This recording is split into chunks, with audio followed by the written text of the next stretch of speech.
Hello everyone, welcome back to my channel. चलो learn करते हैं।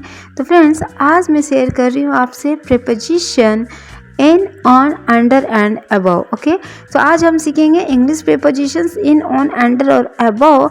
और सबसे मज़ेदार ये है कि आप इसे खेल खेल में बच्चों को सिखा सकते हैं अगर आप पेरेंट्स हैं, और अगर आप चिल्ड्रन हैं स्पोकन इंग्लिश में भी आप इसे यूज़ कर सकते हैं। ओके, कि कहाँ, क्योंकि जब स्पोकन इंग्लिश आप बोल रहे हो, इंग्लिश आप बोल रहे हो, बट आपको ये नॉलेज नहीं कि इन कहाँ लगाना है, ऑन कहाँ लगाना है, अंडर कहाँ लगाना है, तो फिर वहाँ पर ना आपका इंग्लिश थोड़ा सा वीक हो जाता है ना, अच्छा नहीं लगता सुनने में। तो ये बहुत ज़रूरी होता है कि प्रीपोजिशन का हम यूज़ कैसे और किस जगह पर हमें कौन से प्रीपोजिशन का यूज़ करना चाहिए, तो फिर यही देखना है हमें। तो चलिए देखते हैं। तो पेरेंट्स, अगर आप किड्स को अपने सिखा रहे हो तो आप घर की चीज़ों का यूज़ करके आसानी से प्रीपोजिशन सिखा सकती हैं कि कहाँ इन, ऑन का यूज़ करना है। ओके, और बच्चे भी इसे गेम की तरह खेलेंगे। तो फिर चलिए स्टार्ट करते हैं।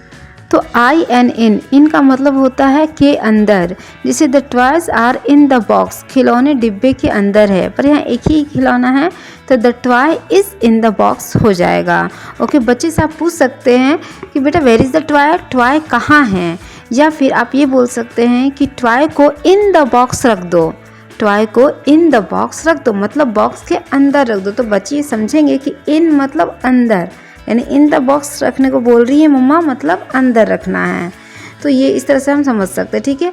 और बड़े बच्चे हैं तो स्पोकन इंग्लिश में इसे ज़रूर यूज़ करें कि कहाँ उन्हें इन का यूज़ करना है, मीन्स इन द अंदर के सेंस में उन्हें इन का यूज़ करना है। Okay, no there is milk in the glass, गिलास में दूध है, there is milk in the glass, अब ग्लास के अंदर दूध है तो यहाँ पर भी इन का यूज़ हुआ है।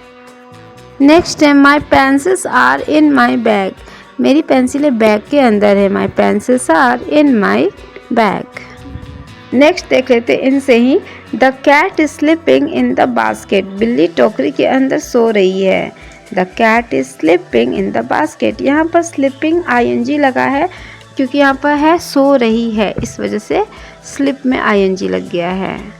तो ये रहा इन का यूज़। अब देख लेते हैं ऑन का यूज़ कहाँ करते हैं हम लोग। तो नेक्स्ट है ऑन, ऑन मीन्स ऊपर, के ऊपर। ऑन वहाँ लगता है जहाँ पर ऊपर में रखा हो और वो चीज़ टच हो रही हो, ठीक है। जैसे the cat is sitting on the chair, बिल्ली कुर्सी पर बैठी है, the cat is sitting on the chair. तो यहाँ पर चेयर के ऊपर बैठी है कहने का मतलब है। तो आप इस तरह से अगर पेरेंट्स बच्चों को समझा रहे तो आप बोल सकते हैं, पूछ सकते हैं बच्चों से कि बॉल कहाँ है, तो बॉल बच्चे बताएंगे, और नहीं बताएंगे तो आप बोलेंगे ऑन द टेबल, बॉल कहाँ है, तो बॉल ऑन द टेबल है। तो इस तरह से बच्चे समझ जाएंगे यहाँ पर ऑन ही लगता है, ठीक है। या फिर इस इंग्लिश में बोल सकते हैं कि the ball is on the table, the ball is on the table. तो यहाँ पर जो बॉल है वो टेबल के ऊपर रखी हुई है और टच हो रही है टेबल से, तो टेबल की सतह से, तो इसका मतलब है यहाँ पर ऑन का यूज़ होगा। तो फ्रेंड्स, किसी भी चीज़ को समझने से पहले कि ऑन क्यों लगेगा, इन क्यों लगा यहाँ पर, वहाँ पर एक रीज़न होता है। तो अगर हम उससे जान लेंगे ना तो हमें लंबे समय तक याद रहता है, हमें हमेशा याद रहता है कि यहाँ पर ऑन का यूज़ क्यों हुआ। ओके, अब नेक्स्ट सेंटेंस देखते हैं। There is a pen on the notebook, copy के ऊपर एक पेन है, there is a pen on the notebook. यहाँ भी कॉपी के ऊपर रखी हुई है और कॉपी की जो सरफेस है, कॉपी का जो सतह है उसे टच कर रही है, तो इसलिए यहाँ पर ऑन का यूज़ हुआ है, there is a pen on the notebook. तो फ्रेंड्स, प्लीज़ अगर वीडियो पसंद आ रहा होगा तो प्लीज़ वीडियो को लाइक ज़रूर कीजिएगा। अगर सेंटेंसेस आपको हेल्पफुल लग रहे हो, आप समझ पा रहे हो, तो प्लीज़ वीडियो को ज़रूर लाइक करें, इससे मुझे मोटिवेशन मिलती है। तो प्लीज़ मुझे मोटिवेशन ज़रूर दे, मोटिवेट करें, और मेरे चैनल को भी सब्सक्राइब करना ना भूलें जिन्होंने नहीं किया है। ओके, चलिए नेक्स्ट देखते हैं। UNDER, अंडर, अंडर मतलब के नीचे। The dog is hiding under the table, the dog is hiding under the table, कुत्ता मेज के नीचे छिपा है। ओके, तो यहाँ पर बैठा है तो सिटिंग हो जाता है, छुपा है तो हाइडिंग हो जाता है, तो यहाँ पर ING लग जाता है इस सेंस में। तो ज़रूरी नहीं कि जब भी रह रही हो तभी ING लगे, तो इस तरह से भी हम ING लगाते हैं। ओके, अंडर द टेबल, यहाँ पर क्या अंडर द टेबल यानी टेबल के नीचे, तो जब भी हम नीचे के लिए यूज़ करेंगे तो वहाँ पर अंडर का यूज़ करेंगे। ओके, नेक्स्ट है there is a ball under the chair, कुर्सी के नीचे एक बॉल है, there is a ball under the chair. तो यहाँ पर भी चेयर के नीचे बॉल है ना, तो अगर पेरेंट्स बच्चों को पढ़ा रहे तो वो बोल सकते हैं कि बॉल कहाँ है। तो या फिर आप ये भी बोल सकते हैं कि बेटा बॉल अंडर द चेयर है तो प्लीज़ ले आओ, बॉल अंडर द चेयर है तो ले आओ। तो इसका मीनिंग वो समझेंगे कि अंडर द चेयर का मतलब होता है चेयर के नीचे। तो फिर आप सेंटेंस रिपीट कर सकते हैं कि there is a ball under the chair, please bring for me, मेरे लिए ले आओ। तो आप इस तरह से भी मतलब उन्हें समझा सकते हैं। ओके, नेक्स्ट स्टैंडर्ड से the cat is sleeping under the tree, बिल्ली पेड़ के नीचे सो रही है या फिर बिल्ली पेड़ के नीचे सोई है। Okay, the cat is sleeping under the tree. तो इस तरह से फ्रेंड्स आपको अंडर के बारे में पता चल गया ना कि नीचे के अर्थ में होता है। Okay, under. ओके, और अब मैं अबव के बारे में बता रही हूँ, अबव प्रपोजिशन के बारे में। अब बात करते हैं अबव की। अबव का मतलब भी होता है कि ऊपर, लेकिन जब टच ना हो रहा हो तो वहाँ पर हम अबव का यूज़ करेंगे। जैसे एग्जांपल लेते हैं, the clock is above the door, the clock is above the door, घड़ी दरवाजे के ऊपर है। ठीक है, यहाँ पर ना दरवाजे के ऊपर है। ओके, यहाँ जैसे टेबल के ऊपर हम लोग बॉल रखते थे तो बॉल टेबल को टच करता था, पर यहाँ ऐसी बात नहीं है। तो द क्लॉक इज़ यहाँ पर अबव द डोर हो जाएगा, the clock is above the door.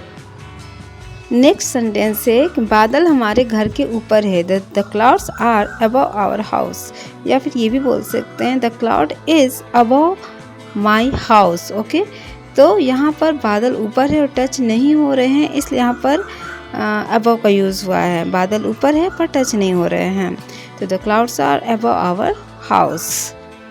तो फ्रेंड्स, मैं आपसे एक बात और ये कहना चाहती हूँ कि डिस्क्रिप्शन बॉक्स में बहुत सारे लिंक मैंने दिए हैं, क्लासरूम इंग्लिश सेंटेंसेस है और इंग्लिश ग्रामर के भी हैं। तो प्लीज़ आप उसे ज़रूर चेक कीजिए बच्चों को पढ़ाने के लिए, या फिर आप स्पोकन बोलना चाहते हैं, स्पोकन इंग्लिश सीखना चाहते हैं तो वो भी आप देख सकते हैं। ओके, चलिए नेक्स्ट देखते हैं। The lamp is hanging above the table, lamp table के ऊपर लटका है कहने का मतलब। ठीक है, हैंग मतलब क्या होता है, लटकना होता है ना।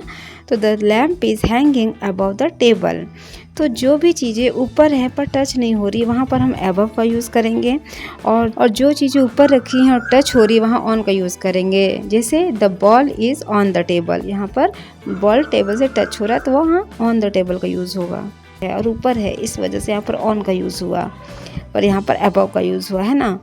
तो इस तरह से मैंने प्रपोजिशन बताने की कोशिश की है, जो भी आपकी प्रॉब्लम है उसे मैंने दूर करने की कोशिश की है। कहाँ पर इन, ऑन, अंडर और अबव का यूज़ करना है वो भी मैंने बताया है।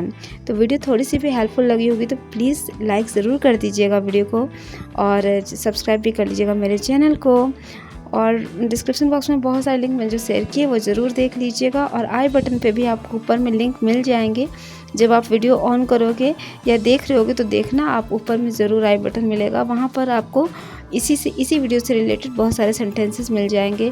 क्लासरूम इंग्लिश सेंटेंसेस बच्चों को कैसे समझाएं, सिखाएं कि वो टीचर की बातों को भी अच्छे से समझ सके, वो भी मैंने शेयर किया है।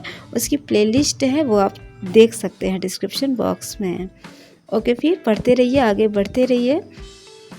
ओके, फिर thank you, take care and bye.